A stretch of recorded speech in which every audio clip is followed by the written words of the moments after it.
Well, folks, we have some unsettling news to share. No, the horses, they've returned. Oh no, check the logs. Last time they got in, we couldn't record for a week. Oh no, I thought it was just the pooping horses. Oh. Those ones are fine. Not the overlord horses. No, those are good.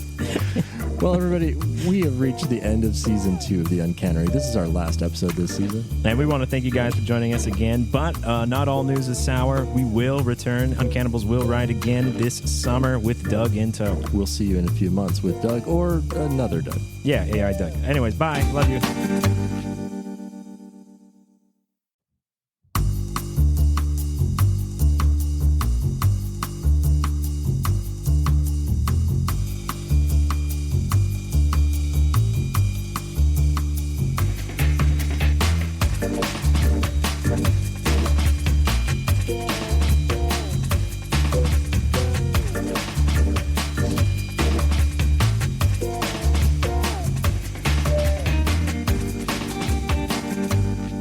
What's up, lounge lizards? Welcome back to The Uncannery, a tale of joy and woe. That's I think we need a subtitle for the podcast.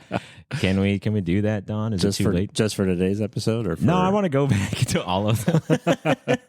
Why don't podcasts have subtitles? Or we could also do the Melville thing where it's like Moby Dick or the whale. Why don't we have two titles? Yeah, we the should. Uncannery or usually three guys, but not today. Yeah, but not today. If you're joining us, Doug is still out with child, and that's great for him and better for us. And we are here today to talk about another fun topic. We hope it's a fun topic. Don, I was thinking, the world is a crazy place. It's a magical place. There's a lot in this world. Sometimes I was just thinking this morning. Were you? How magical. Yeah. What magic were you magic focusing it is on? To be alive. Opened my eyes, and just was happy to be part of it. I don't know if you're sort of joking, but I literally feel that way most mornings.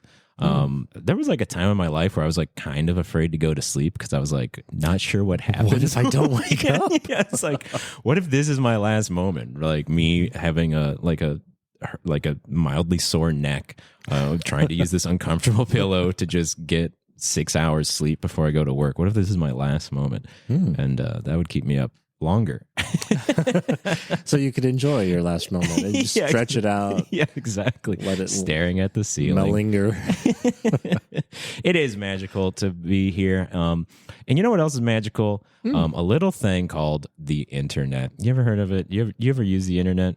Is that the thing that comes on the disc that they send in the mail? Yeah. You've been stockpiling those discs, right? And they come with 1,099 free minutes. You gotta keep them in the safe. This is why I always ask my grandparents for internet discs at Christmas time, and then I just use those for my internet for the rest of the year. What was your first kind of memory of the internet? Like for some of our listeners, maybe this might. I feel like we're kind of in a privileged situation, kind of like like in 2000, like anyone who fought in World War II. It's kind of like we were all like mining their brains for like, what was it like? I feel like you and I are similar. It's true. We are the calcified veterans that exactly know what the past was like. We're Matt Damon at the beginning of Private Ryan, and we remember a time without the internet. So what was it like when you received the internet? So we're not talking about before the internet. We're talking about the moment of... No, nothing before the internet matters, Don, obviously. I don't know about that. I had MTV before the internet. Actually, I have some very strong memories of the very first moments of using the internet. I'm not positive this is actually the very first time I encountered the internet, but my strongest memory of the internet was right when I started college. And so friends from high school, we'd all gone to different universities, and my best friend at the time, we were roommates, and we were friends with a friend who'd gone back east to college. So we trying to think what it was called, like Usenet that was definitely a thing, right? Yeah. Where it was magic because our computers were connected, like our computer in our dorm room and and her computer back east, and we could type live back and forth to each other. But that was all it was just live typing. It was like text screen, like it looks like MS DOS, and just like, you know, you put in like, "Hi, how are you?" And then like a second later, "I'm good. How are you?" You know, and the telegram with a keyboard. That's right? what it was. Exactly. Yeah. Full stop. And but I don't know why I had such a good memory, but we had fun, and it was magic. It literally, because sure, I mean, we could call and like to see it visually appear on your screen, you know, with it was a different kind of communication. It was There must be something about like any new kind of communication device, like whether or not it actually makes communication simpler, it's just sort of fascinating to use, right? For sure. Like I mean, along those lines, beepers would be the. My dad had a beeper for sure. So and the codes that came with the beepers, right? And you had a 411 or a 911, right? And because you couldn't send any, like all you could send were numbers. You couldn't send any actual, you know, language. This is how I feel about ham radios. I like a few years ago got into a ham radios with my friends, and we all went and got ham radio licenses. And mostly because we were doing a lot of like off-roading in the desert, and you can use a CB radio, but the problem with the CB radio is it has much fewer channels you have access to, so you're more likely to wind up on a channel someone else is using.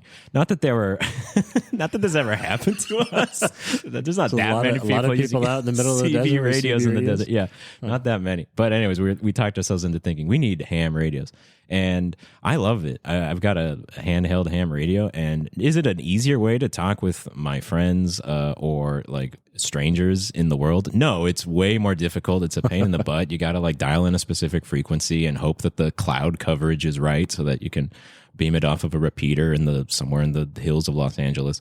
But it's just so cool that when it works, it's like, wow, I'm talking to someone in Oregon right now. Wow. You know, my earliest memories of the internet, I think I was too young for it to like be useful for me. Like I want to say I was 6 or 7 maybe when I kind of remember us having the internet in our house, and by that time it was like AOL on the disc.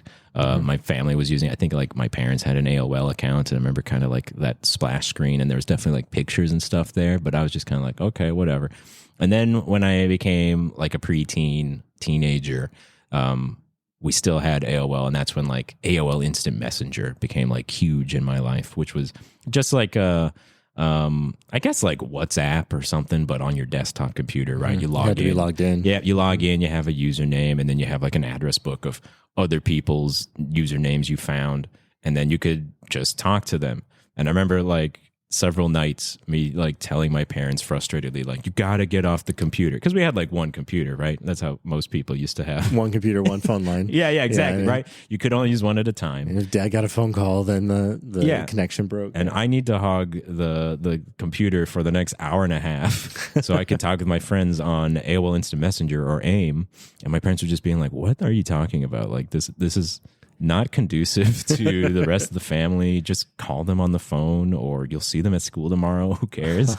It's like, you don't get it. This is where action happens. And I do remember people spoke differently on AOL Instant Messenger. If you found someone's like username, you could start a conversation with people you would never talk with like in real life, like popular girls and jocks and stuff. And everyone was sort of like just talking, and because they couldn't see your face, I remember like having like really intimate conversations with kids who I would like, we would go to school and see them next day and never acknowledge that we had been speaking together. How do you know it was really them? You were being, it was pre-catfishing is what was happening to you. You were chatting with it's possible. Nasty old men in a cabin somewhere pretending to be a popular girl at your high school, at your middle school. This is totally something my mother accused me of doing once, because I was talking with there was also a forum back then for like Warhammer. Obviously when I was a teenager I was into Warhammer, and I found a forum, and then people were like, oh, you know, DMing each other outside of this forum. And I was like, Mom, these are just my Warhammer friends. You don't get it. And they're like, they're probably very old. Why do they want to talk to you at all?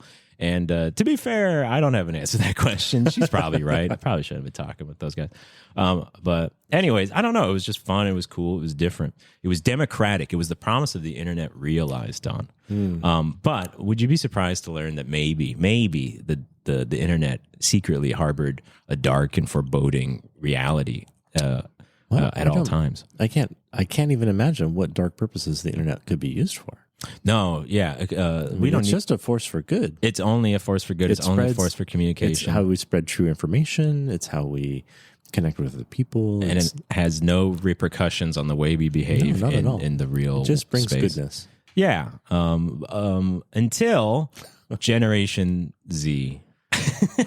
They screw it all up. Yeah. Have you heard about Generation Z, Gen Z, the Zoomers? Is Gen Z? Is that Gen Z might be? Yeah. If you're across the pond, you might call them Gen Z. Sorry if you didn't know what we're talking about, our English listeners. Gen Z is, you're probably aware, is not even actually the youngest generation. I guess the youngest generation right now is Gen Alpha. We've moved on to Gen Alpha. How long do you have to be a generation before you get a name? I think it's going way faster. We've gone way fast. Yeah, we had Millennial and then Gen Z, and there's too fast. So you're supposed to have like 40 years in a generation, 25 years at least. There's the Boomers generation, right? Which is like post World War II. This was like what, 48 through I think like 60. Yeah, right. Yeah. 64, something like that. Right. This is the Boomer generation, right? These are like the oldest people in society alive today, right? And then before them you've got the Silent generation, I think, right? And they're like the generation who kind of like came of age during like Vietnam, right? And so what they would have been, I don't know, 59 to such and such. It would have been before 46. Okay. Born before 46. Okay. So Silent precedes Boomers, right? Right. Okay. And then you got Boomers, and then you've got Gen X. Correct? Gen X is that's me. Then what would that be? 69 through 65. 65. 80. 80. Okay, cool. That's Gen X. So 15 years. Then you've got the millennial generation. And that's like what, 80, 81 through 95? 96. 96, Yeah. okay. And then you've got Gen Z, who is everyone from 97 through what, 2010? 10, 11. Yeah. And then after that, anyone born like 2011 onwards, we're now calling Gen Alpha. And which I don't think is fair. They didn't earn it.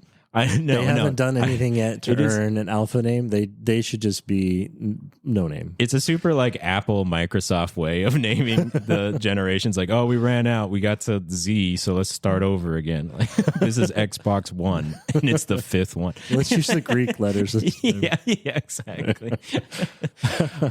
So those are our generations, and really, if you've been paying attention, at least in the United States, I'm pretty sure in almost all of the Western world. I'd say probably the entire world. People don't like Gen Z. People think Gen Z are bad kids. They're bad people. They're entitled. They're lazy.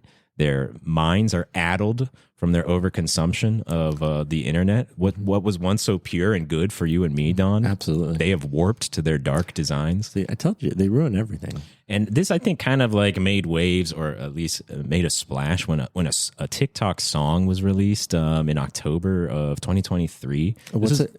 A TikTok? A Tic-Tac song. Well, you know, like the game Tic-Tac-Toe? Well, imagine if you changed some of those vowels. So it was TikTok, and then instead of a game, it was a web application that people used to share cute videos. Oh, like a newsreel. Like a newsreel, exactly. Yeah, like you used to get before you saw a film. Before the cereal plays at the movie show, at the movie house. Yeah, exactly. Yeah. Right. This TikTok video makes it past a sort of Gen Z realm where it was probably meant to remain, and older generations are listening to the song and they're going, what is wrong with the kids? Can I play you a little bit of the song? The song is written by Gen This song Z? is written and performed by a member of Gen Z. So it's a perfect example of their culture. Exactly. Okay. Yeah, this is anthropology we're conducting here. All right, here's the song. At your gap where there is love. You're so skibbity. You're so phantom tax. I just wanna be your Sigma. Freaking come here. Give me your Ohio. Pretty cool, right? Well, the Yeah, Don, what? I was just it seems like it was a little bit off key. I was sticking out to me. No, I mean, but it's clearly a young performer. They've got time to grow into those sorts of that sort of talent. this song features a lot of words that people didn't understand, maybe still don't understand. In case you need like, a recital, if you didn't hear it entirely, if you were just sort of like paralyzed by what was happening. The song goes, sticking out your gyat for the Rizzler. You're so skibbity. You're so phantom tax. I just want to be your Sigma. Freaking come here. Give me your Ohio. Do you recognize any of these words, Don? Can you like I know where Ohio is. them? Okay, Ohio's, back east. It's important place. it's west of We love Ohio. Pennsylvania. We love our Ohio listeners. Mm-hmm. Any other words? Do you know what a gyat is? Sticking out your gyat? That's the sound that the frogs make when they do the with their tongue, and then it lands on the bug. It goes gat. Gotcha. Is that a Budweiser reference? Your gyat is your behind. This is like your buttocks. Why don't they just use that word? Then way everybody would understand. Well, because this is a sort of like a mutation of like African American vernacular English, which is kind of like where a lot of slang terms come from. But like this idea of like you would see someone who is so prodigious in their backwards capacity, I guess we could say, that you would kind of turn your head and you'd say something like "God damn." Right. And so they've like shortened this and made it obviously more appropriate and removed God from the mix by saying gyat. All right. So sticking out your gyat means like sticking out your gyat given gifts. For the Rizzler, any idea who a Rizzler is? That's the licorice I don't really like. The Rizzlers. Those do suck. You're totally right. I hate those too. The Rizzler is to have Riz is a thing you can have. Riz is a noun. If you have Riz, that means you have charisma. It means you have what we might call moxie, right? So they're just not saying all the No, these are all words. Exactly. These are decapitated words, right? Mutated English words that have a meaning, but needs to be parsed out unless you are a member of Gen Z, right? You know these words. You breathe these words. You're like a fish in the sea, right? This is water to you. Were they born with this truncated knowledge, or their brains are they're not able to say the whole word? I think their brains just can't say the words. I think they, it's obviously because they got TikTok brain and character limits. It means they just can't. That's what it is. It's Twitter. Yeah, and exactly. They can only speak in 144 character thoughts. Exactly, and this is what I want to talk about today, Don. This song was considered an example of a phenomenon that people are calling brain rot.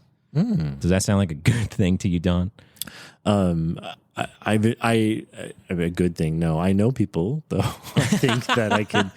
We all know people. Brain rot was the 2024 word of the year for the Oxford Dictionary, and they define it as thus. Brain rot is the supposed deterioration of a person's mental or intellectual state, especially viewed as the result of overconsumption of material, now particularly online content, considered to be trivial or unchallenging. It is also something characterized as likely to lead to such deterioration.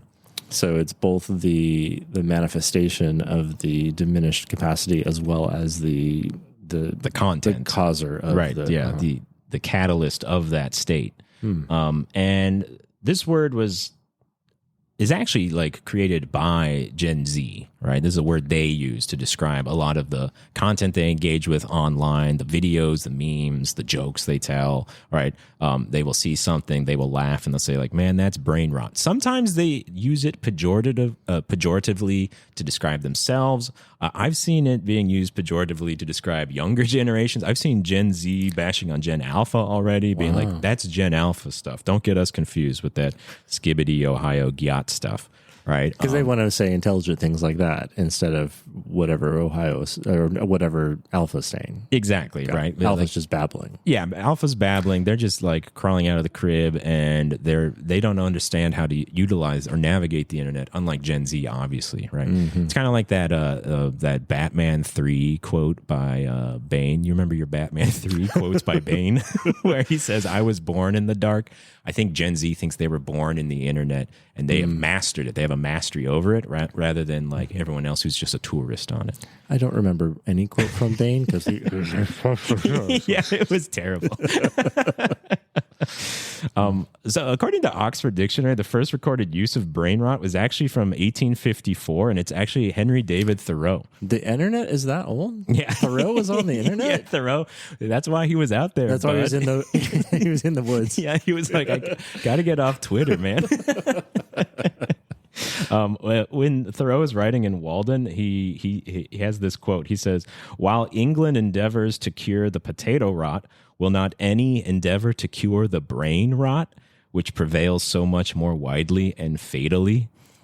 As this sort of criticism or indictment against his modern age, right? That people's brains are not being nourished. Worse than potatoes. Definitely. Yeah. I don't know, man. One feeds my stomach and the other feeds my mind. I'm sure Emerson would have said to him. So this idea that this brain rot is starting to cause like what I think is a kind of new modern moral panic, right? There are people there's a mental health clinic that thinks brain rot is like an actual illness, right? They define it as a mental fogginess, a lethargy, reduced attention span, cognitive decline that results from an overabundance of screen time. And in a lot of cases, this can be true, right? Mm-hmm. Are you familiar at all with like studies and research about the effects of like prolonged internet usage, like in both adults and adolescents? I am actually a little bit especially with adolescents, like the measurement of the ability for sustained attention is completely, it's almost non-existent compared to even Gen X, which was a media generation. Like we did have a lot of TV and a lot of changes in how TV was delivered, and cable TV was invented, so there was more than 3 channels. But the studies have been showing that current teenagers, so both Gen Z and on the edges of Gen Alpha, like they literally cannot put their phone down. Like it's a physical inability because they're so addicted to the constant stream of information. Yeah, there's a term for it. There's nomophobia, which is like a literal fear of not having access to your phone, not having access to these screens. Recent studies, I found like a number of different ones, but they all seem to kind of agree on this number that teenagers today are spending around 8 hours a day on average on screens in general, whether those are television screens, desktop, laptop screens, tablets, phones, right? Which is up much higher than like say 2015, which that was closer to like 5 hours, right? We definitely see a lot of rise in that screen usage and in that internet usage. Internet addiction is like a real thing, right? This idea that you just sort of can't get off the internet. And this is largely linked to just like the chemical reaction that occurs like when we are engaging predominantly with like social media content that is designed to be very bite-sized, very high interest, but very like forgettable, right? Like very disposable, right? Like, so you've probably heard the term doom scrolling, right? This is another kind of popular modern idea. What's doom scrolling? I don't know. Oh, okay. Yeah. Sorry, I had faith in you. Thought you were on top of things, Don. I read books. Okay. Maybe you doom read. Doom scrolling is this idea that like, you know, you're on Twitter, you're on Reddit, you're on, any of these social media platforms, Facebook, I guess. And, you know, each of these platforms has a feed that's just basically just giving you headlines of things or quick images. And, you know, when we see something interesting, it gives us a little dose of dopamine in our brain. And that's pleasurable. That's fun. Like, ooh, that's funny. That image of that cat, or wow, that's insane. I can't believe that happened today in the news. Right. And then you just scroll past it. And that, you know, that interaction takes probably less than 2 seconds, right? Or 3 seconds sometimes. And it becomes sort of addictive to just keep scrolling. But the idea of doom scrolling is that you realize on some fundamental level, this isn't actually nourishing. Even though your brain is receiving this sort of small dopamine hit, you're not actually like nourished or enjoying your time. And you often feel like you can't leave it, right? You're stuck, you're glued to your screen, right?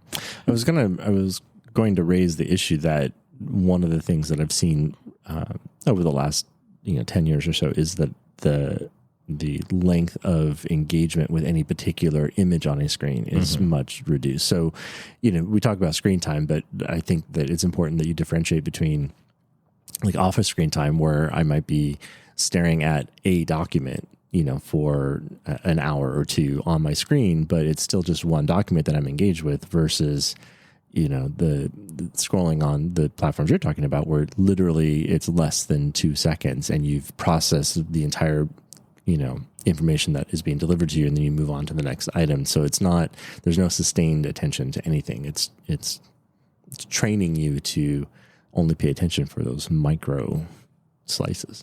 Yeah, and I found some interesting facts about like if we were to divide internet usage by generation, right? Like, what are those specific tasks that people are spending the most time on, right? And if we look at boomers, right, today's elder statesmen, the eldest amongst us, the most venerable amongst us, right? They spend most of their internet time streaming TV, right? Like that's where the majority of their internet usage comes from.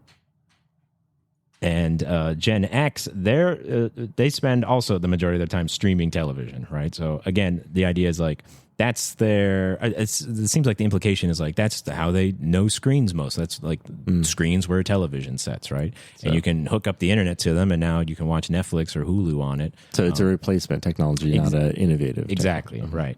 Millennials, they spend most of their time on a desktop computer or a laptop. They still a lot playing Doom. Yeah, playing Doom, exactly. Living the good old days. And also the majority of their time, though, is spent for work. So they spend less of their time, still a lot of time streaming TV, streaming music, and, social media browsing. But the majority, by a couple minutes here, they say about, on average, 3 hours and 48 minutes they spend on screens doing work. And then like the next highest would be 3 hours and 20 minutes doing social media browsing. Gen Z has the highest amount of social media browsing at 3 hours and 28 minutes. And they also spend 3 hours and 37 minutes just streaming music. But their usage of screens in all categories are much higher than previous generations. So they are definitely engaging with it much more than previous generations, right? And there are certain pernicious effects that have been associated with it, right? They have decreased offline community participation. Oftentimes they report relationship issues or decreased academic performance. Decreased offline community participation. Is that what you said? That means they just don't go outside and play. Is that? That's exactly. Yeah. That's a very fancy way to say that. Yeah, I've had students like researching this idea lately. And this is why it's mostly in my head. I found this article about brain rot, and I was kind of like, I work with young people. I work with adolescents. I should get their point of view on this. And so I showed them a lot of these articles. And you regretted that decision instantly when you asked. Yeah. One of the questions I asked them was, do you think teenagers are dating more or less now than they used to? And they had their own ideas, but I made them go research and find articles about it. And a lot of them came back with evidence that there was reduced dating amongst Gen Z than there was in previous generations. And when I asked them to come up with reasons why, oftentimes I don't think their reasons were as fully researched as they think, but a lot of times they just came up with boys are playing too many video games. And what was their source of information for how much dating previous generations had done? I think there are a number of studies. I think that your adolescent students worked through. I mean, like I'm having them find articles online, and sure, yes, we can. Those are of questionable veracity frequently, but it seemed like there was some academic consensus that. I think one of the metrics they're using is like, where do people meet their spouses and stuff? And there's just like a general decline in spouses being met at work or in clubs or in I meet schools. My wife usually at home. Like every time I come home, she's there. That's the problem, right? That's some boomer humor. So anyways, obviously the internet, yes, it can have some very bad effects, right, on us, right? It's not all gold, it's not all gravy, as the kids say, or maybe once said. But this article I found was trying to make a counter argument that, like, hey, the older generations aren't totally understanding this brain rot idea, and there's a little bit they're sort of like missing the point. This is an article by Angel Galicia Mendoza, who is a self-proclaimed member of Gen Z, an ambassador, if you will, and he kind of says, like, look, yes, are there negative impacts of like internet addiction and social media and all these things like that are affecting my generation? Of course, obviously. But this like brain rot thing is not something to be targeted and sort of like, it's not an issue to be fixed. It's not. It should be embraced. Yeah. Just let them wither on the vine. That's kind of what he's saying. It's like he says brain rot is not a medical condition, and he thinks Oxford Dictionary kind of misses the mark. It is not like brain rot doesn't describe like the literal deterioration of your mind. It's a perceived deterioration of your mind that is kind of caused by what he describes, Mendoza describes as predominantly like generational in jokes, slang, and humor. So it's not, but it is. Like you just cited a study that told us that the more internet usage is causing a decrease in attention span, ability to focus, and like it's making us dumber. Sure, but I would like to argue that hasn't every generation had their issue, had their moment of decline almost, right, or their moment of perceived decline, where we kind of like get up in arms and we collectively as adults say, hey, there's something wrong with these kids and we need to step in and fix them. Otherwise, this magical game that we experience every day we wake up in our bed, it's all going to go away. It's all going to be for naught. Do you think hasn't that happened before? Well, I mean, sure. I mean, the baby boomers complained about Gen X, but they were wrong about everything that they brought up. That's different. That's different. What were the complaints levied against you, Don, when you were growing up? What was wrong with Gen X? Well, so video games was one of them. Okay. So we were Pac-Man and Mario. Mario, yeah. And spending too much time at the Pac-Man arcade machine. Mm-hmm. And asteroids. Yeah. And MTV was another one. What was wrong with MTV? MTV is so cool. So it was actually a lot of the similar complaints you're describing now. So it was too much time. So it would be something that you turn on in the afternoon and you would watch it, and rather than doing other things like play outside or meet with friends or do your homework, or like, so it was a media distraction from, and this is original MTV. So this is when MTV was actually music television, when before not skateboarding reality TV shows. Right. So yeah, those were the. And probably the content of MTV was probably cause for alarm, right? You can't be watching Madonna, saying the word virgin. Too much sex and satanic panic, and you had to. The Judas Priest and Satan is going to enter your soul through the television screen. Yeah, and as a millennial, I feel like my whole adult existence has been some sort of blame game of why my generation is tanking the economy. Well, because they are. You can't hold a job. You move around from place to place. Right. Nothing is important enough. We're getting married too late, and we like dogs and cats. The population is going to collapse. Yeah, exactly. Right. And none of these have any sort of material motivators. They're only psychological, social, right? They're locked inside of our brain cases, our brain stems, as it were. When I was researching this episode, I came across this phenomenon called generational blame, which is this idea that pretty much at any given time in history, the older generation has blamed the troubles, the travails of the modern era on the youth. The youth are at fault. The youth are there's something rotten in the state of the youth. You know what I mean? And I found a quote. This quote is often attributed to Socrates. You remember Socrates? You know Socrates? Socrates, yeah. Socrates. Yeah. That's a Gen X joke. It is. That's from Bill and Ted's. Yes, exactly. Socrates has been misattributed to this quote, but I found a guy who was doing a dissertation about like what the classic Greeks of antiquity thought about the youth. And the guy making this dissertation summarized their indictments of the youth as being about luxury, bad manners, contempt for authority, disrespect to elders, and a love for chatter in place of exercise. Children began to be the tyrants, not the slaves of their households. They no longer rose from their seats when an elder entered the room. They contradicted their parents. They chattered before company. They gobbled up the dainties at table and committed various offenses against Hellenistic tastes, such as crossing their legs. They tyrannized over. They did cross their legs, or they didn't. They crossed their legs. They crossed. Yeah. You're supposed to manspread in ancient Hellenic culture, and these kids tyrannized over the pedagogoi and schoolmasters, right? Who would have been the teachers, right? And so this is like a list of just things this man managed to find about ancient Greeks complaining about the youth. Any of those sound applicable to your generation or either the present generation? I've never complained about the youth crossing their legs. No, that's not been something on my radar. Yeah.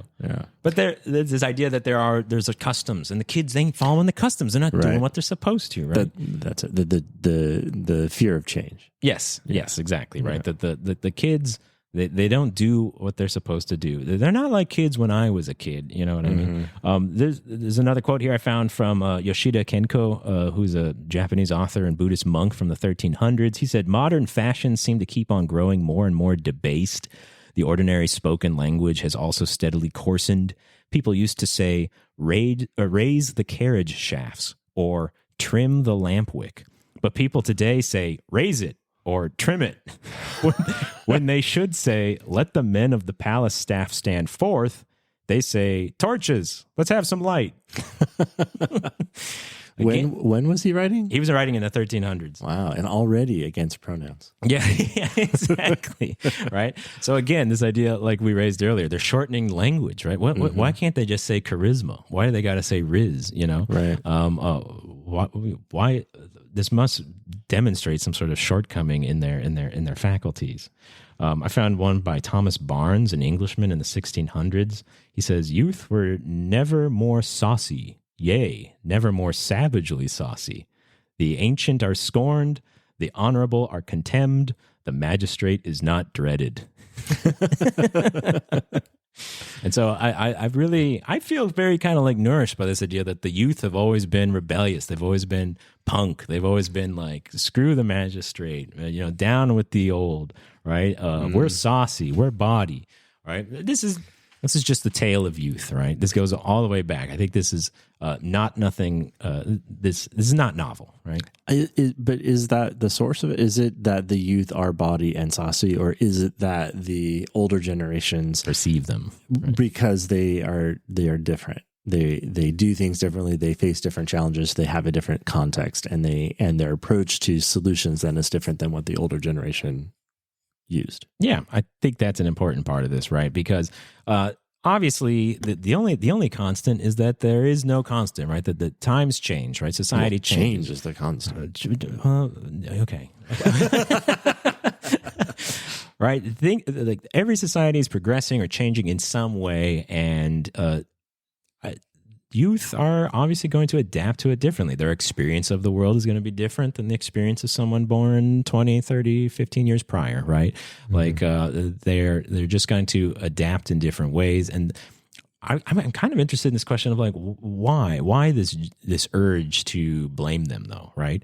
Because okay, let's admit something. Are kids annoying? Yeah. Like, do they kind of suck? Absolutely. Is their humor alien and not as funny as Bill and Ted or Adam Sandler? Like when I was a kid? Of course. Nothing they do is as funny, right?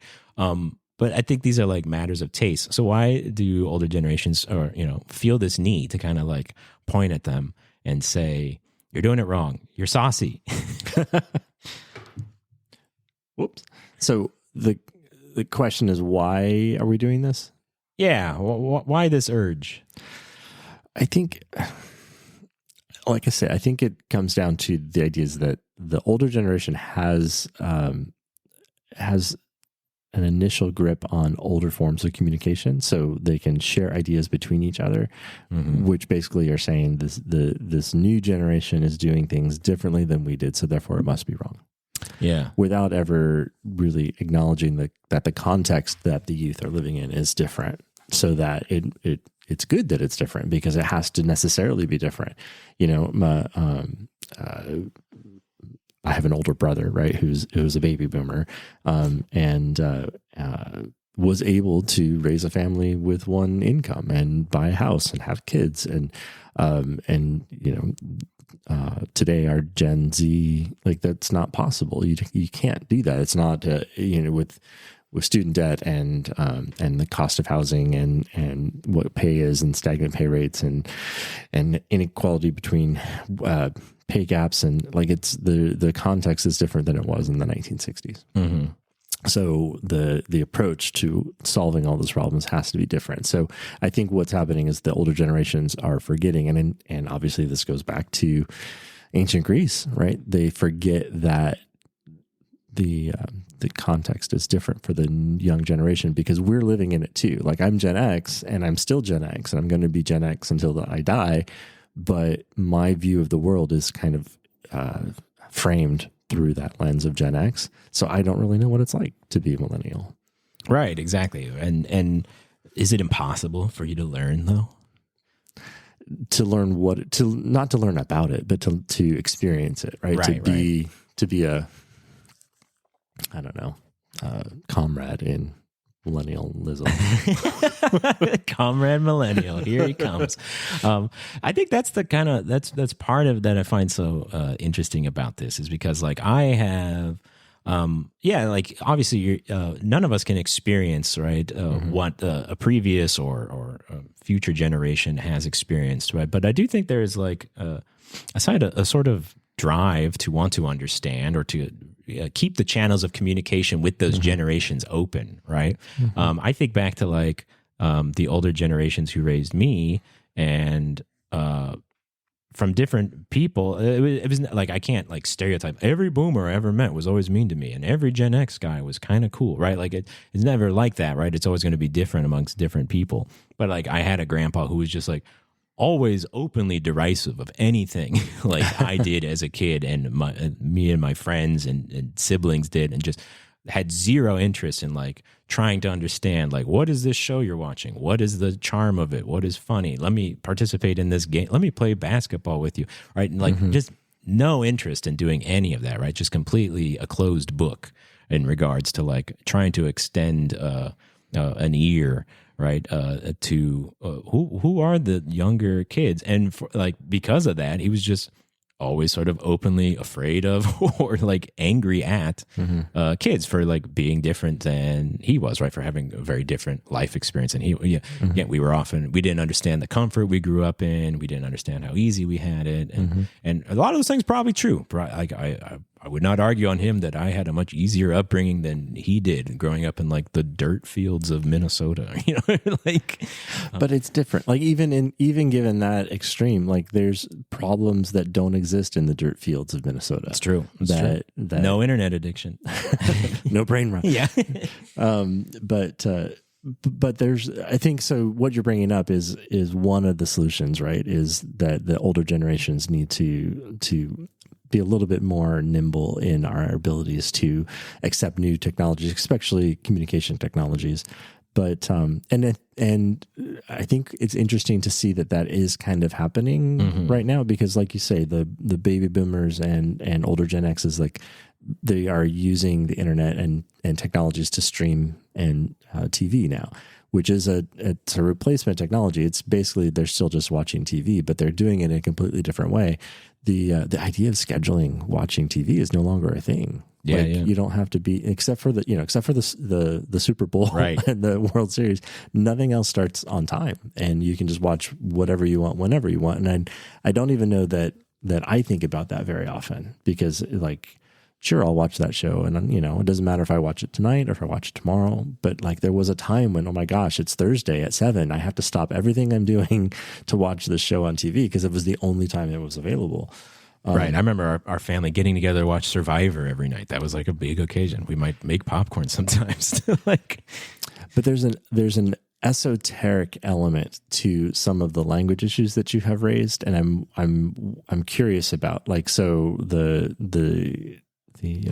Gen Z slang you're bringing up, skibbity in Ohio, and Riz, and some of that is intended to make communication isolated to that generation. It's intended to not be understood by the baby boomers, by the Gen X, right? Totally. And I'm wondering if that is, and that's always been a thing. Like going back, it's not new to Gen Z. Like that, this is the current crop of slang, but you go back to, Chubby Checker and, and the rock movement, like, what my grandpa would call the ya-ya music that was rock and roll, right? Because it didn't have words you could understand, but that was part of the culture of rock too. Was that it was a specific youth culture that was intended to be youth communicating to youth, and outsiders were not supposed to understand what was necessarily being explicitly said. And I'm wondering if that movement of creating this insular culture of youth is helpful or hurtful. So like, I think it's cringy, right? when I start using those words, of course. And the only way that I can get away with it is by verbally acknowledging the cringe, right? Yeah. So I have a student who will tell me, goodbye and have a skibbity day. And I'll say, have a skibbity day. Don't be Ohio. Right. And like, I know that sounds goofy. But we both are acknowledging my use of the language is intended to be ironic. Yes. I'm not trying to be as cool as she is, because, well, I'm not part of that generation that uses those words. So that's my question, is that okay? Should the older generation start to pick up and, increase their riz with the youth, or should we hang on to our own, generation's slang so that we're not encroaching on that culture? So I think you can do this. I think the example you provided is a great example of how to do it well. I think, honestly, like, there's a difference between acknowledging and for me, it's a question like curiosity, generational curiosity, right? Mm-hmm. I feel like I remember growing up, and I know, like, I feel like right now the media is really interested in portraying like a lot of generational animosity, right? It's not just older generations being angry at Gen Z, but also Gen Z and millennials hating boomers, and like almost like a generational war, right? And I think that's completely wrong. I don't think that's healthy. I don't think that's like, I'm not saying like, one side is right and one side is wrong. I remember growing up and being like incredibly curious about my like Gen X parents, right, and their boomer grandparents, right? Mm-hmm. I wanted to learn about like their experience. I wanted to learn about their world. Like, I listened exclusively to like music from the 70s and 80s, like as a teenager, right? Just like wanting to like on 8-track, not on 8-track, no, on CDs.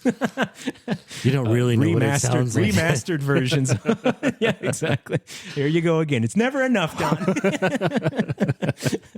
But just like wanting to understand their experiences, right? Like learning their lingo. I remember watching like VH1. I love the 90s, or I love the 80s. I love the 70s, right? All these things, and learning their like in jokes and their pop culture moments that they all kind of shared.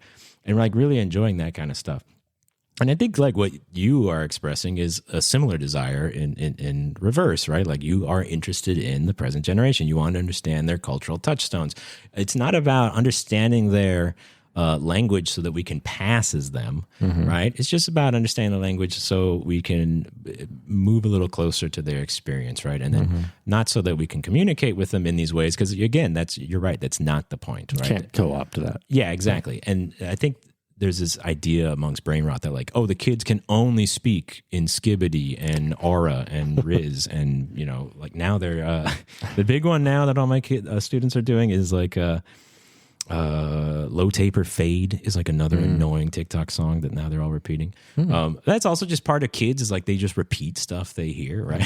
Like they like, there's not always as much intentionality behind these things as they think, right? It's just, I can think back when I was like 10, I was probably repeating like terrible Adam Sandler jokes from Billy Madison and stuff, right? Like we all have our cringe era.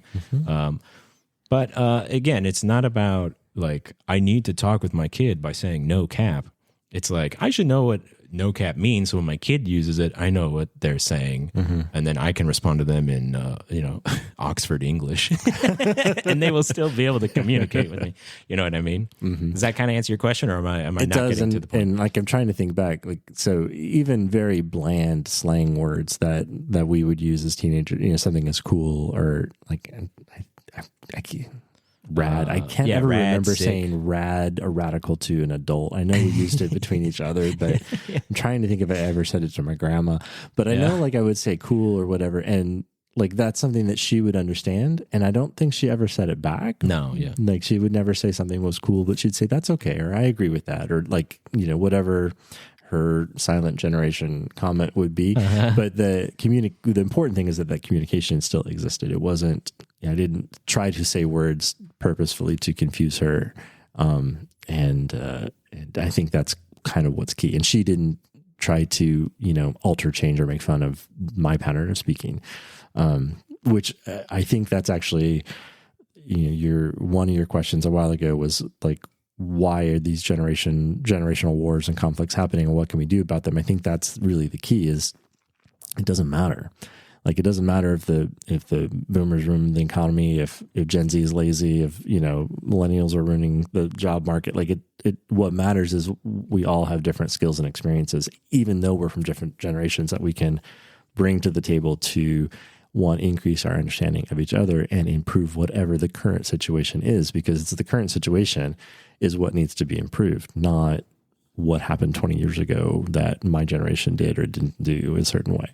Exactly. And I think a sort of blame game is really good at getting people to sort of check out, right? And be like, well, I don't need to join in that effort too, right? Like if they think I'm the one who's bad, then screw them, right? I'll just stay in my own little generational bubble, and I don't need to kind of extend that olive branch, extend that understanding or anything like that. Yeah. All right. There's a lot of words we could go over here and define, but I think like in the spirit of the show, like if you don't understand something a kid says to you, you can ask them, right? Like just ask them to say, hey, what do you mean by that? Right. And I find usually they're very happy to tell you. They're like, oh, this is what that means. Right. Like they're just excited to know that older people take an interest in them. And, because again, like, young people look to old people for guidance, right? As much as they probably don't want to say that out loud, they frequently do. They're paying attention to us, whether we know it or not. And they in many ways, their behavior mimics our behavior in ways that I think some older generations aren't always keen to address. Right? All right, Don. Now we've healed the divide. We've solved all the people. It's good. We do good work here. We do great work. We're almost as good as the internet. I think we are one of the internet's best, one of its juiciest fruits. We are. And we appreciate all of our uncannibles. And what would help us out is if you would share your uncannibal experience with at least one other person. Yeah, make a new uncannibal today. Go out there, find someone, look them in the eye and say, I bet you are an uncannibal material. Would you like to know more about horse manure? Yeah. Did you know about the dire situation the horse manure created nearly 200 years ago or whenever that was? All right. Thank you, everyone. This is going to wrap up our season this time, and we're hoping to be back with some more uncannibal bites in the summer. See you then. Bye.